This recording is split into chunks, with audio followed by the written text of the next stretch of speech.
कसाबला फाशीपर्यंत पोहोचवणारे उज्ज्वल निकम साहेब आहेत। काँग्रेसचे नेते म्हणतात करकरे यांचा मृत्यू कसाबच्या गोळीने झालाच नाही।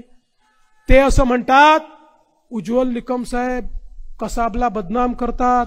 कांग्रेस का पंजा अजमल कसाब के साथ और महायुति उज्ज्वल निकम के साथ। आज ज्यावेळी उज्ज्वल निकम यांच्यासारखा एक वकील जो देशभक्त वकील आहे, उज्ज्वल निकम साधे वकील नाही आहेत। या देशामध्ये एखादाच वकील तुम्हाला असा मिळेल की ज्यांनी हा निर्धार केला की मी केवळ जनतेला न्याय देईल, मी अपराध्याकडनं उभा राहणार नाही। उज्ज्वल निकम कधीही अपराध्याकडनं उभे राहिले नाही, ते जनतेकडनं उभे राहिले आणि प्रत्येक ठिकाणी जे अपराधी होते त्या अपराध्यांना फाशीवर पोहोचवण्याचं काम करणारे हे उज्ज्वल निकम साहेब आहेत।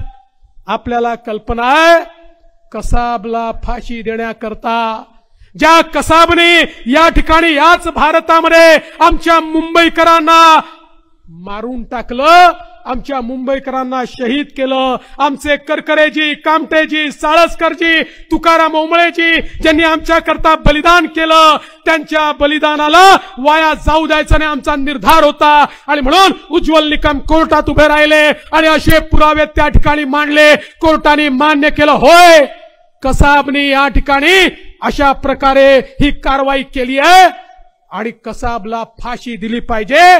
कसाबला फाशीपर्यंत पोहोचवणारे उज्ज्वल निकम साहेब आहेत।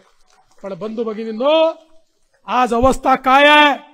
आज अवस्था अशी आहे, काँग्रेसचे नेते म्हणतात करकरे यांचा मृत्यू कसाबच्या गोळीने झालाच नाही।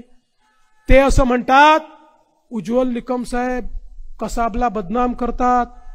म्हणजे यांना कोणाच्या बदनामीची चिंता आहे? कसाबच्या बदनामीची चिंता आहे।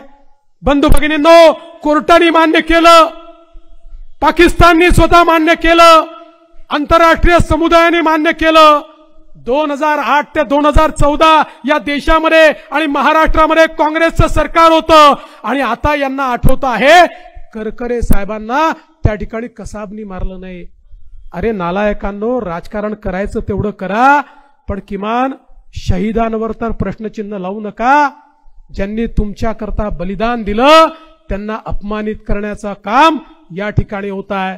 अरे उज्ज्वल निकम साहेबांचं मी अभिनंदन करेन, त्यांनी केवळ या ठिकाणी कसाबला फाशी मिळावी एवढ्यापुरतं नाही, हा संपूर्ण षडयंत्र काय होतं याचा पर्दाफाश केला। त्याकरता अमेरिकेत गेले, डेव्हिड हेडलीची साक्ष त्या ठिकाणी मिळवली, पाकिस्तानातनं सबूत मिळवले आणि हे सगळं तयार करून शेवटी आंतरराष्ट्रीय पटलावर जगाला भारताच्या पाठीशी उभं रावलं आणि जगाने सांगितलं हो आम्ही भारताच्या पाठीशी आहोत आणि पाकिस्तान आतंकवादी देश आहे। हे सगळं करत असताना माननीय मोदीजींच्या पाठीशी कायदेशीर ताकद म्हणून कोणी उभं राहिलं असेल तर ते उज्ज्वल निकम साहेब राहिले। आज अवस्था अशी आहे, कांग्रेस का पंजा अजमल कसाब के साथ और महायुति उज्ज्वल निकम के साथ। यांना कसाबची चिंता आहे, आम्हाला भारताची चिंता आहे।